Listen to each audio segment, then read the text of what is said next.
Lavrov says that Russia has submitted information to the US which proves the involvement of Syrian opposition in the chemical attack in eastern Ghouta. One Iraqi woman was killed following the explosion of a mortar shell launched by terrorists on the Iraqi consulate in Damascus. 23 Iraqis were killed and dozens injured following a series of explosions in the capital, Baghdad.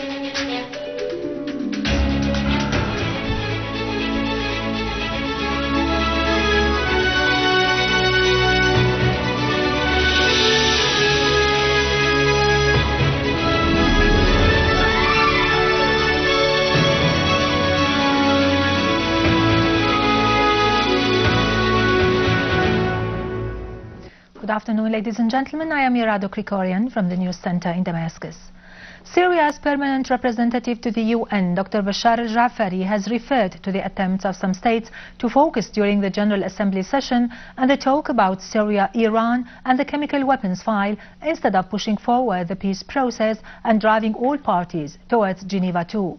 He added that those who talked about Syria did not do this out of goodwill with the intention of pushing forward the peace process. Jafari said those states should have instead pressured the parties that opposed the convention of the Geneva Conference and refused to take part in its meetings to change their stand and call on the armed terrorist groups which work in the interest of those states to go to Geneva too.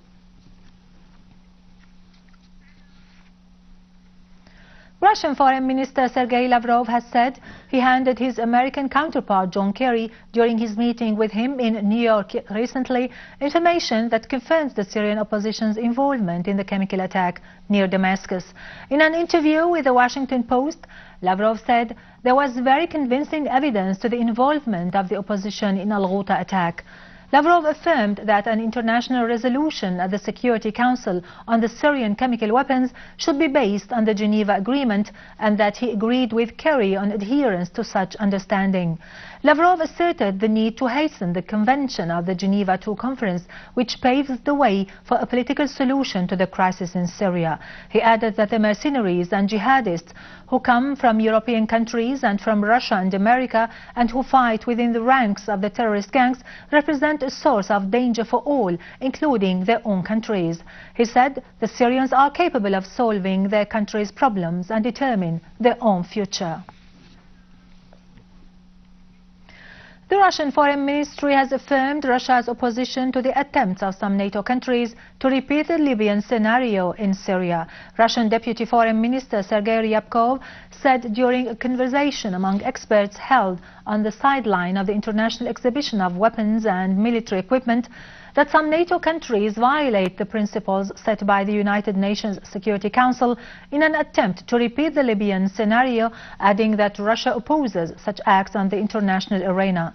Head of the International Relations Committee at the Duma Council, Alexei Pushkov, had earlier affirmed that the double standard policy pursued by the USA is disgusting in a world based on equal rights, which the US itself alleges to be defending.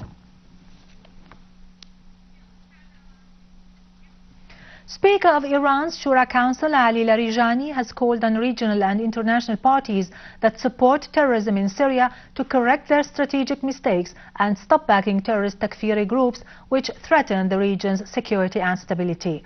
Larijani stressed the need to utterly turn the page of threats of launching an aggression and war by the United States and the West against Syria and exert efforts to support Syria to restore security and stability. Larijani reiterated Iran's government's constant support to Syria in the various political and economic fields for enhancing the resilience of its people in the face of the flagrant terrorist war for more than 2.5 years.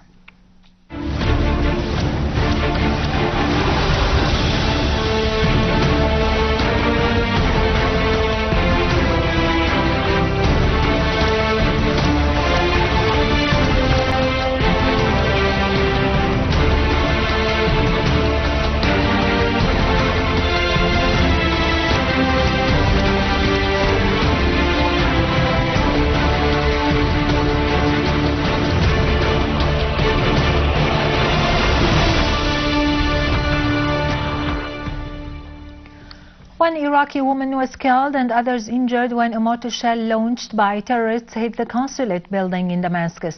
An Iraqi consulate source said that the shell fell on the visitors section, killing a woman and wounding 3, in addition to inflicting material damages.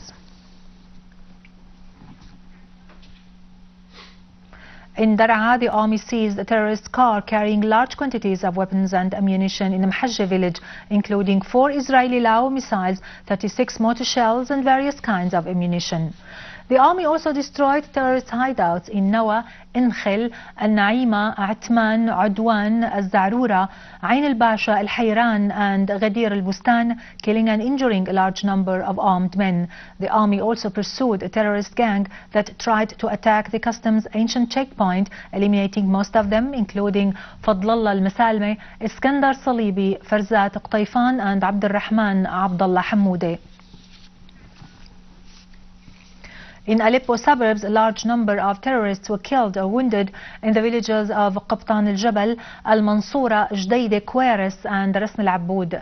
The army also eliminated terrorist gatherings north of Hmeime, south of Abu Jabbar in the western suburbs, as well as north of Al-Nayrab, Khan al-Asal, the surroundings of the central prison and Al-Kindi hospital, Azzan, Al-Zibdiye, Bianon, Sheikh Saeed, Hayyan and Zahrat al-Shurfa, east of Khan Tuman. Another army unit killed the members of a terrorist group and destroyed their weapons and equipment in Azeze, Kafarkar and Al-Muntar villages.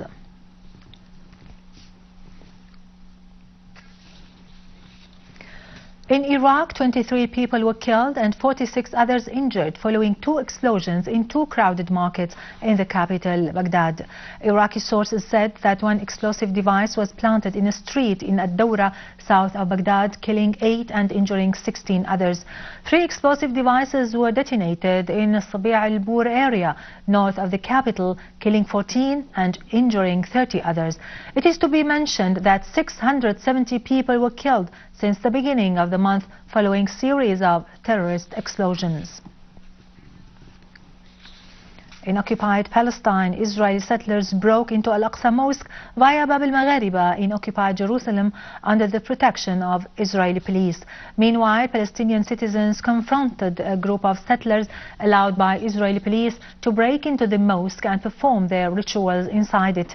Israeli occupation forces conducted arrest and incursion campaigns during which dozens of Palestinians were arrested in Hebron and Beit Lahem in the West Bank. Now to latest business and market news, but after a short break, stay tuned.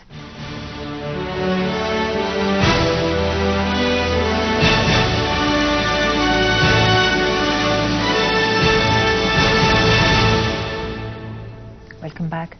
The State Ministry for Environment Affairs signed a memorandum of understanding with the Ministry of Agriculture in the field of protecting the environment and sustainable energy in agricultural sector.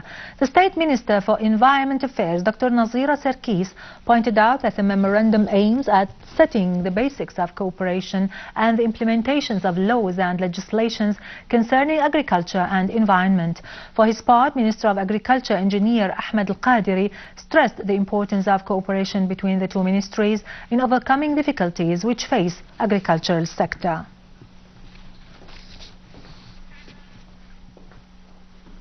The director of the General Organization for Textile Industry asserted that the production quantity was estimated at 10.5 million Syrian pounds as the sale value exceeded 13.5 million Syrian pounds and the reserve reached about 9.5 million Syrian pounds. The director also said that the sale value for this year was up compared to the past years, despite the hard conditions that are facing the organization and its subsidiaries as a result of the current crisis, noting that the export volume increased to reach 3.2 million Syrian pounds last month. The Ministry of Agriculture has estimated the apples production for this season at 350,000 tons. The Assistant Manager of Production Department at the Ministry said that the planted area with apples reached about 52,000 hectares, noting that the marketing process has begun as the local markets were supplied by 8% of the total production of apples.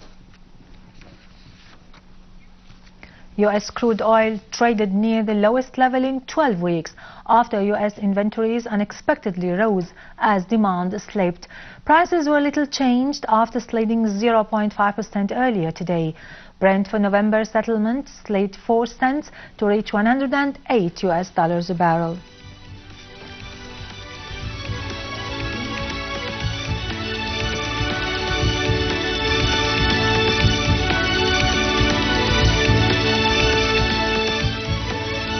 European stocks declined as investors awaited a report that may show U.S. jobless claims rose last week and amid concern that the budget wrangling will lead to a government shutdown.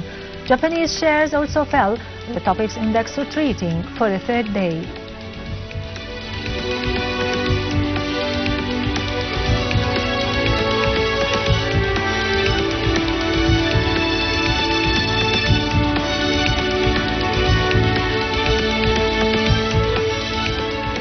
The Jewelers Assembly set the price of the 21-carat gold at 7,800 Syrian pounds per gram, declining 100 Syrian pounds since yesterday, while the Rashadi golden coin was set at 57,700 Syrian pounds and the English coin was set at 64,000 Syrian pounds.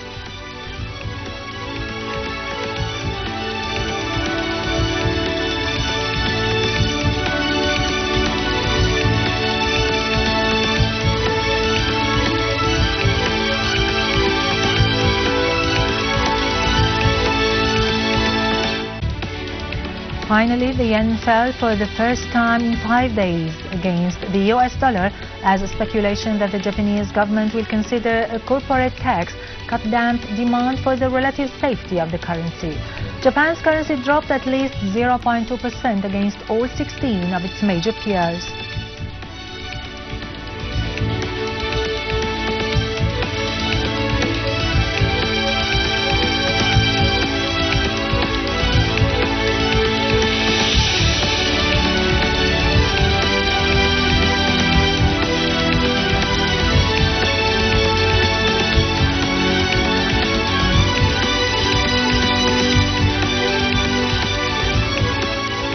With this, we end our news for today. Thank you for watching. For more details about Syria and the region and to view this bulletin again, you can always visit our site in English, syriaonline.sy. Till next Saturday, enjoy your weekend.